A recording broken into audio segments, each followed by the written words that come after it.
Hello, I'm Steve Goad with the Business Development Center at Old Dominion University.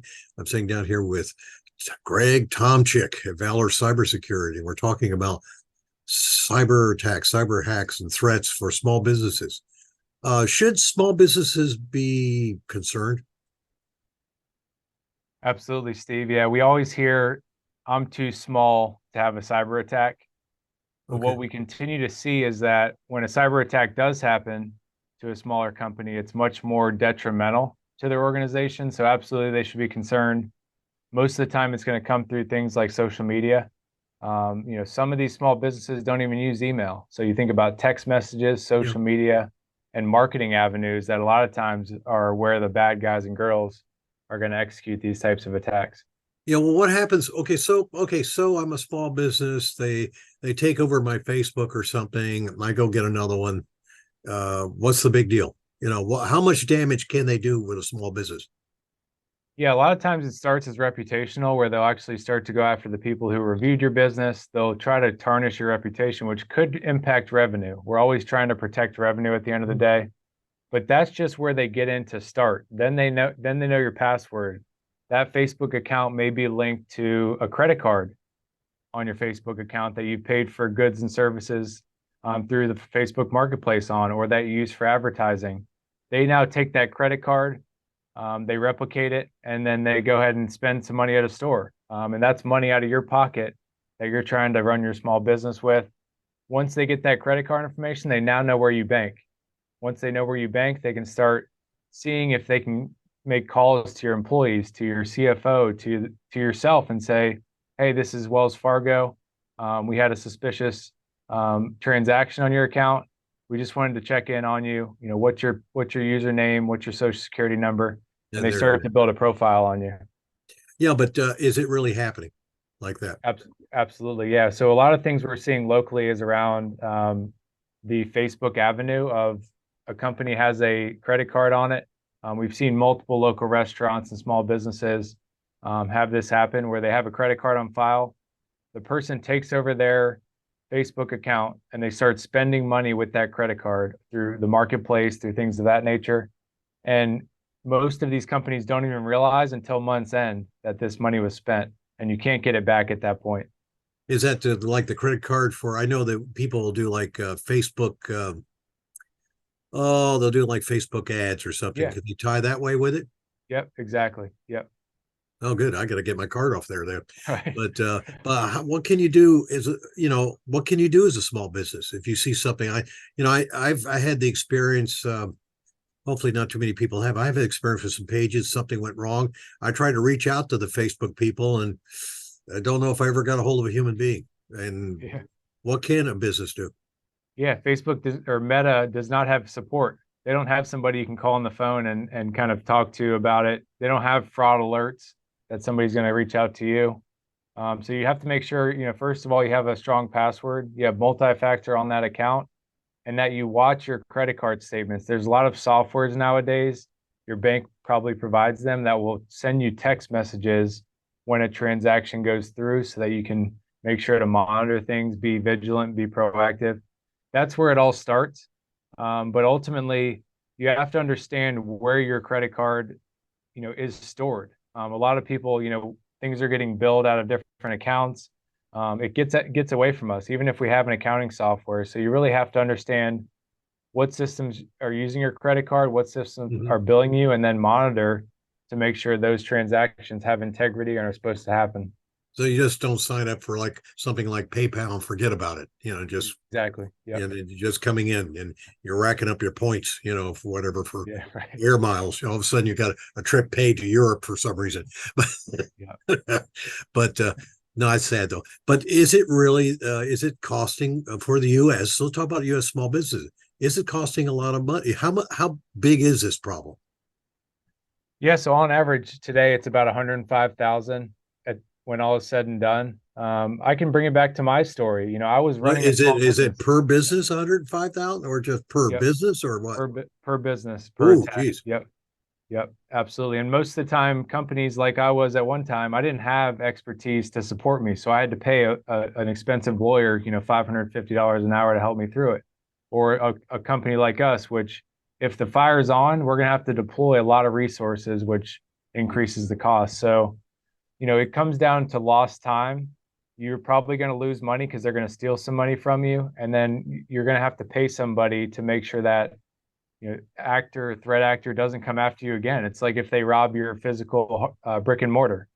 If they get in, they steal a bunch of money, they leave, without any intervention, they're probably going to come back because they know you're an easy target. So that's something to be concerned about. I lost 75,000 when it happened to me. We were still a small business. And that can happen to any company. As you're expanding your company, these threat actors see that you're expanding, they see that you're marketing, they see your advertising. That means that there's money, behind that profile, and that's what they go after. Okay, I'm assuming this wasn't when you were with Valor Cybersecurity. This is No. some other company.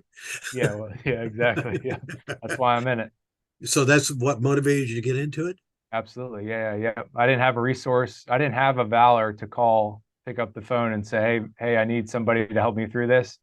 So I wanted to create that organization, that person at the other end of the line that can pick up the phone and help you work through it to minimize a lot of the costs from a time and a money standpoint. Oh well, we're going to be, we're working on an opportunity here for the Small Business Administration to put together some training, and then put some together some assessment teams to help small businesses in the area. Uh, why should somebody those kind of solutions or approaches, like say we train some people to go out to go to the businesses, not to be IT specialists, but to go out there with a checklist and just ask them questions? Would that be a benefit, do you think, from your perspective? Absolutely. Absolutely. I love that you guys are doing that. The small business, which is 95% of the companies across the US, most businesses today are small businesses. They're extremely underserved. When I got into cybersecurity, it was all Fortune 500 and up. Then it went down to kind of, heavier medium-sized businesses doing 10 million and up. There are still not a lot of companies in our business with our skill set that say we go after the small business and we want to serve them, because oftentimes it's not a big stick. It's not a $50,000 engagement. It's a couple $1,000s here to get them way more secure than they possibly were. It's an underserved area. A lot of companies are seeing that, but what happens is they're not the ones in the headlines when they get attacked and go out of business. It's the big companies, so people don't even see it. There's nobody out there educating them to kind of hold their hand and educate, build that awareness to Mm-hmm. allow them to see the light before something bad happens. And I think that's what this type of initiative can really accomplish. And that's, again, thank you for taking time. And that's why we're doing this series of videos, just to raise awareness that it is, and it doesn't matter when you say small business, that doesn't mean it doesn't matter if they're like contracting services, the government, not contracting. It can be the mom and pops. It could be the auto technician down the road, or the beauty salon, or the restaurant. They're all subject to this. Yep. Yeah. We look at small businesses, any company under 100 people. If they have under 100 people, I consider them a small business. As you get over that, you start to get to the point where maybe you're bought by private equity. You start to kind of rapidly go to that, that that 5,000 top companies type list. But any company under 100, most of the time their IT infrastructure is not up to speed with the digital transformation that's taking place because of capital restraints. We all have capital restraints. Security is typically a afterthought budget item. And that's why we talk a lot about with CFOs today, with financial officers, with financial managers, this term of technical debt. As you implement any technology into your company and you don't secure it, you're going into a deficiency. You're going into a lack of something that can come back up and cost you a whole lot of money. So that's starting to resonate with a lot of business owners that are very financial minded. They Mm-hmm. don't want to go into debt. They want to be in the positives. They want to have profit. We want to make sure to keep companies healthy and in that stance going forward, and that's going to help them continually grow and continue to create jobs in the economy. Okay, if there's one thing a small business could do, just one thing, what would you recommend? Multi-factor authentication across all their systems, because And what in that's going English, to do, that means yep, make sure you have 2 steps to log in to any of your systems. That could be your Facebook account, that could be your email.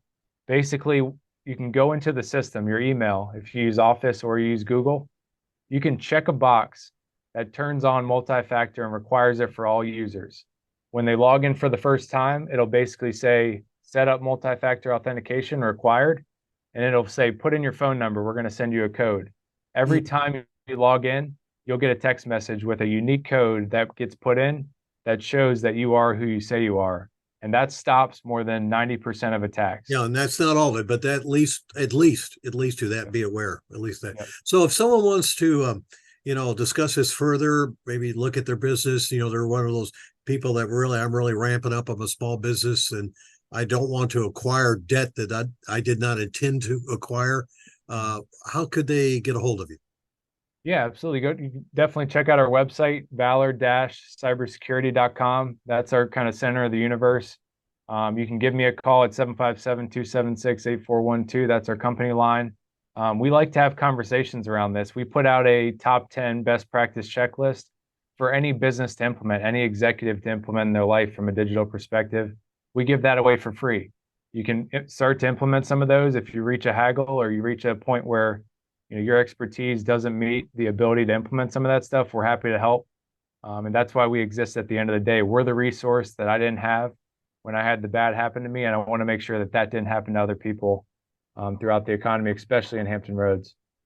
And again, I'm Steve Go with the Business Development Center, and I want to thank you, Greg, for doing this. But also, we're going to be, you can reach out to Greg, and I would encourage you to do that. We're also going to be compiling a list of resources of different companies in the area and different people you can reach out to help explain what you don't know what you don't know, kind of a thing. But actually go over and maybe using checklists and working with some students to help you to really address what is going to be, I understand, is going to be it's already in the billions of dollars across the United States, and it's expected in 2 years to climb to in the trillions of dollars in losses. So again, we're doing this series, and you'll see. I welcome you all to follow with us as we look at cybersecurity and what steps as a small business you can take. Again, Greg, thank you very much for being with us, and it's Steve Gove from the Business Development Center at ODU.